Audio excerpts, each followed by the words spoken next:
Hello, beautiful YouTube. It is Emily. I hope you're having a beautiful evening or morning, afternoon, whenever this message finds you.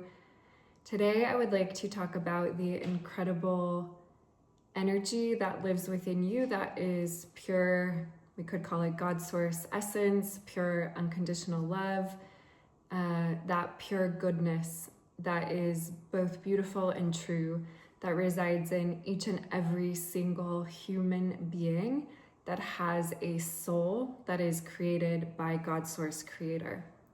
There is at this time on our planet things being created that are soulless, that do not come from God's source as their origin point. And as we are navigating ourselves in what some people like to call the matrix, or what, say, in Buddhism or Hinduism they call illusion, or Maya, the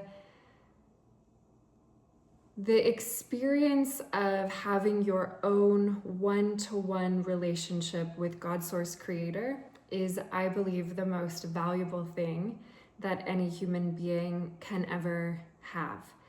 And if you look back at when the Roman Empire was making the biblical canon and choosing which writings King James approved of and which writings were not approved of, if you look at what they left out, it was text that mainly said, you have within you the ability to have the mystical embodied experience of God's source creator as a human being. And it doesn't matter your class. Okay, if you're poor, you can do it. If you're rich, you can do it. It doesn't matter your race. If you're black, you can do it. If you're white, you can do it. It doesn't matter your gender. If you're female, you can do it. If you're male, you can do it. Okay, and of course, there's all types of others that can do it, okay? Those are just examples. But basically, if you are embodied in human form, if you are made by God's source creator, if you have been given a divine soul and you're in a human body and you've been given the gift of life on earth, and we could have, debates about whether this experience is for us or against us. Ultimately, I think it's a school of mastery.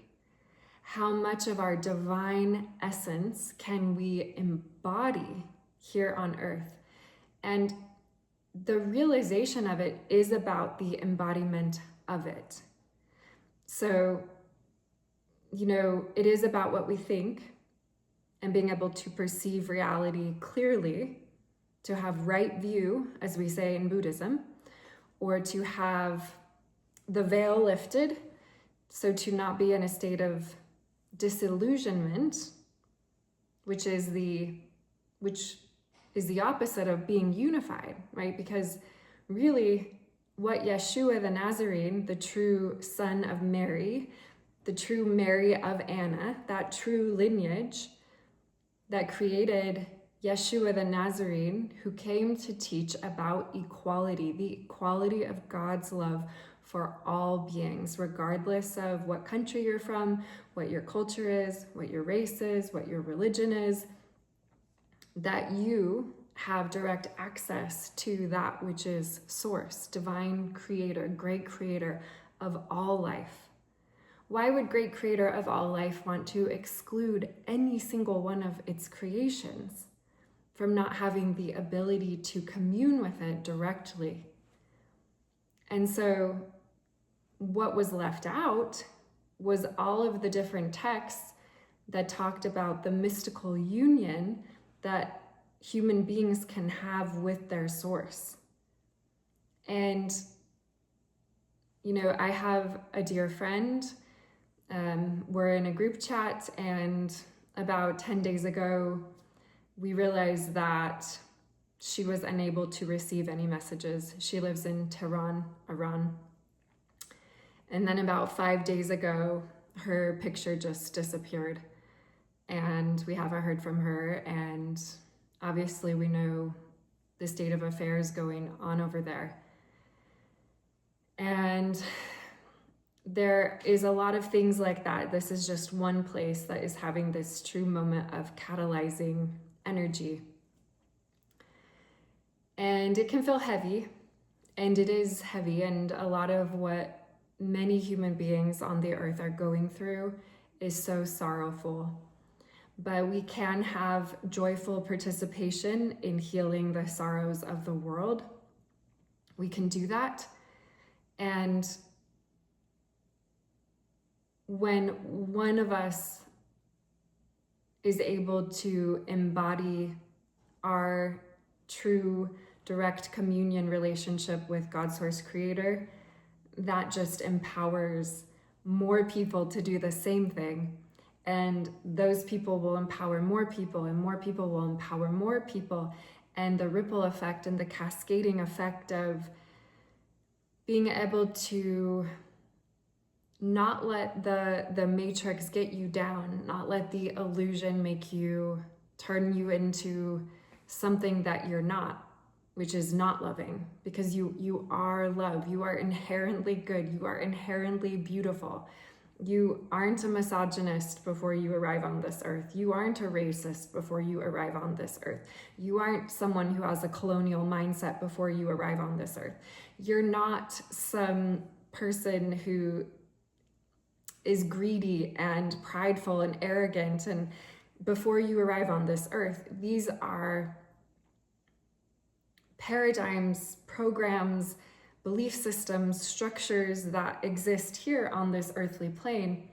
And you have come to be a master to see through illusion, to see through Maya, to see the equality of all beings, to love, do unto all sentient beings how you would want to be done to you as a sentient being. And when you do that, then you are in alignment with God Source Creator, and the doors to God Source Creator open, because God Source Creator can see that in your word, your thought, and your action, you are understanding what Source Creator is, the beauty that this earth is, the gifts that this earth is. And yes, it's not easy, and there is a lot of places that our shadow can get stuck or trapped, and we can try to think that our unique ego personality subset is somehow greater or better or more correct or right or something more than anyone else's. And perhaps that is true if some other thing is not in alignment with universal law and not expressing love and not expressing equality and not expressing care and not expressing compassion and understanding for all things, and able to see through the illusion, the veil, the Maya that keeps people stuck into compare, contrast, compete, go to war with each other, cast judgment, cast hate, cast blame, shame people, like all the things that we see humanity doing all around us. Instead, just coming into that deep inner knowingness, the peacefulness, the awareness of our oneness with our Creator as a divine soul. And when you do that and you realize the divinity of your own soul through your own initiation process with God Source Creator, whatever that may look like, whatever God Source Creator has created for you based on your own unique way of being as a divine soul here on planet Earth. And so I know right now it's really easy to look out everything that's going on and feel overwhelmed and think like, what could I do to help? How could I help? But we can help by doing our daily practices, purifying our unique body temples, learning to live with a light, joyous heart, to have compassion for people who are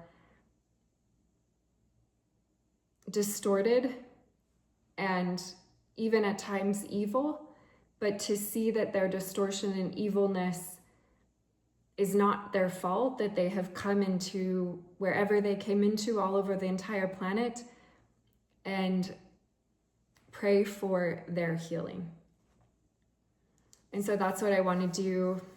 I want to pray for the people in Tehran and Iran, as well as all people who are living in a war zone or under a dictatorship, for all people who are not being treated as equal, for all people who are not being loved, valued, witnessed, seen, and understood, for all people who are suffering and in sorrow. I pray that God's Source's mightiest, strongest, most powerful angels will go to the places on this planet that need it the very, very most, and bring comfort and bring any type of peace that is possible in the lives of everybody who is feeling scared or feeling